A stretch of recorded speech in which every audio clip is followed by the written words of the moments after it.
Hi y'all, Kraken Latte here. Welcome to a new mini-series where I cover my results from leveling through each zone in World of Warcraft. This data is being collected in order to make my new leveling guides. As you can imagine, going through each zone in WoW, sometimes even twice due to faction differences, is going to take a while. So, in the meantime, I'll share my findings with you. Since the process of leveling was changed in 9.0, including the introduction of Chromie Time and the removal of heirloom buffs, zones give different results than before, and that's why I'm redoing them all. I'm not going to repeat the ground rules again so as not to bore all of you who saw the first episode. If you haven't seen it though, please go watch that so you can understand my results and not wonder why yours may look different. Let's get right into it. Alright, so for this video we have Pandaria zones, and this will include all the zones from the Mists of Pandaria expansion, starting with the faction-neutral zone of the Wandering Isle. It's technically faction-neutral because it is the Pandaren starting zone, only for Pandaren, and you literally start as neutral. You have to choose your faction by the end of it.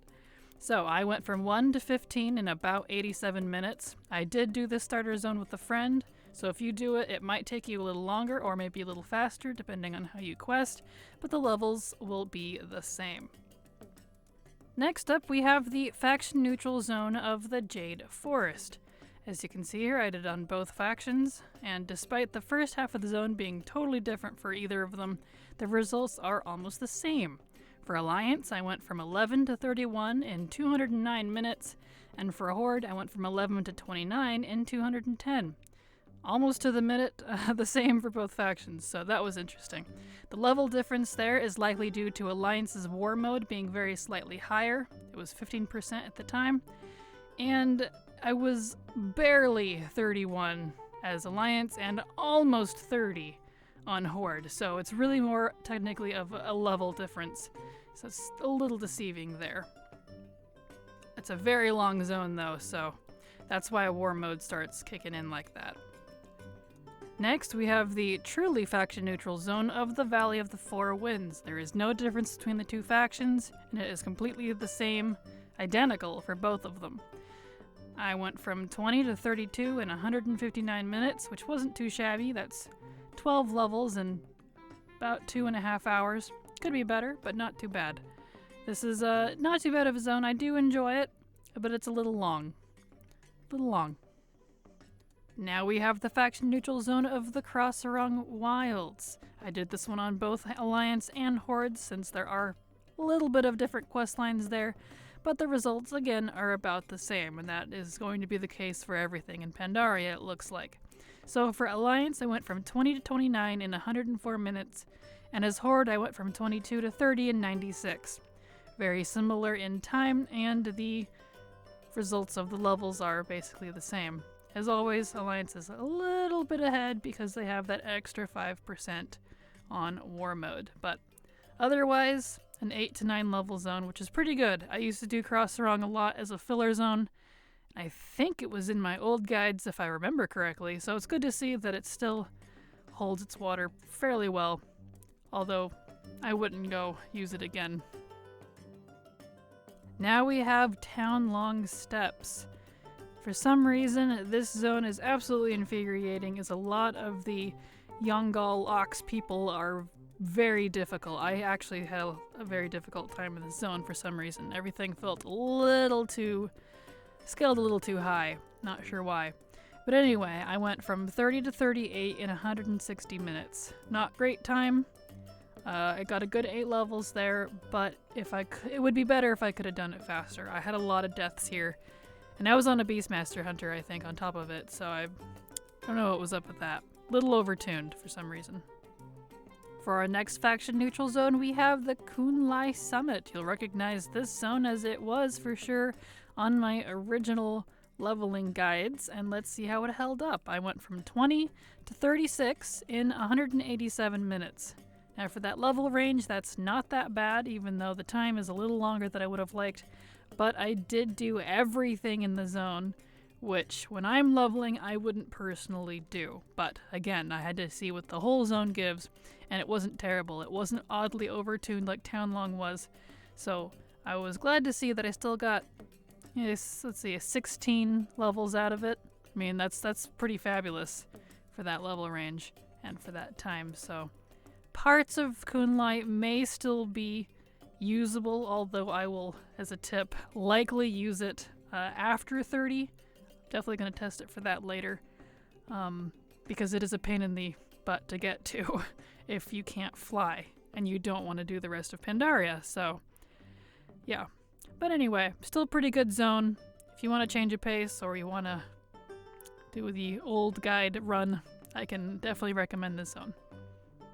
And now we have the Dread Wastes, a truly faction-neutral zone as there is no difference between the two factions. Same questline for both, and I went from 30 to 39 in 173 minutes. You cannot do this zone until 30, which is a shame. I wish you could at least go there at 15 or even 20, because I think you would get a lot more out of it, and it's not that hard to traverse. Not sure why they required 30 for this zone, but regardless, it wasn't too shabby. I used to level in this zone a lot. It used to be slightly worse than Kun-Lai. Still technically is. But yeah. There are dailies in this zone, by the way, that do give decent XP, the Klaxi dailies. So part of those are part of the data here, but if you keep doing them, they seem to give more XP. Really good XP, in fact. So if you wanted to do dailies for some reason for leveling, I could recommend the Klaxi ones. So there's that.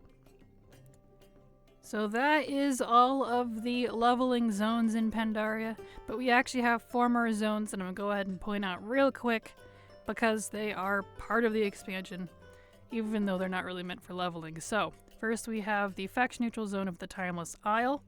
Not a leveling zone, although you can come here at 30, and you could probably do the dailies here.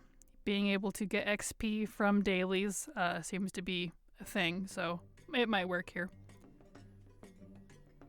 Then we have the faction-neutral zone of the Isle of Giants. There aren't really any quests here that I'm aware of.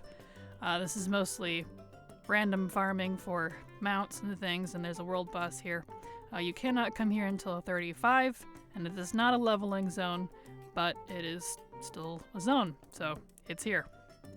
Now we have the contested zone of the Vale of Eternal Blossoms. This is contested because there are 2 different faction hubs that are completely different, even though they look identical except inverted. But it is not a leveling zone, to my knowledge. There are not really... Well, you might be able to get some XP from the quests here. You can come here at level 30. You technically do at the very end of the Kun-Lai Summit questline, but all you do is fly over to the shrine and turn in the last quest there, so it's not really a questing zones. But there are some dailies here for some factions. You might be able to get some rep out of that. But otherwise, not technically a leveling zone. And for our very last zone in Pandaria, we have the contested zone of the Isle of Thunder. You cannot come here until level 32, and it is not technically a leveling zone, but it is contested because there are 2 completely different quest lines for the 2 factions that are here. So you might be able to level with it after 32. I haven't tested it. So yeah, there we have it. Alright, and that does it for all the zones in Pandaria. The results aren't too bad. They're not amazing, but some decent results. About what I expected. A lot of long zones. That's kind of what I remember from Pandaria. Everything's long and slow. So, not too shabby. I might be able to use some of that possibly as filler, but we'll see. I may not need them. You honestly don't need a lot of zones to level anymore. I mean, between like 5 and 8, if that, and you get to 50. So it's, you know, I mean, look at Kun-Lai alone, gave 16 levels. So it doesn't take that much to get to 50 anymore. So we'll see. We'll see. Pandaria may or may not make it to the finals by the end of this series. So next week you can expect to see the Broken Isles, and there is 4 zones, but what makes the Broken Isles special, even though there's only 4 leveling zones, is you can start in any of the 4 zones at level 10. Which means I can do all of the brackets in all 4 zones. So even though there's only 4 zones, don't be deceived. There's going to be a lot of testing going on because, tiny spoiler, the Broken Isles are amazing zones. And I've been holding a lot of the other zones that I've been testing to their standard, including Draenor.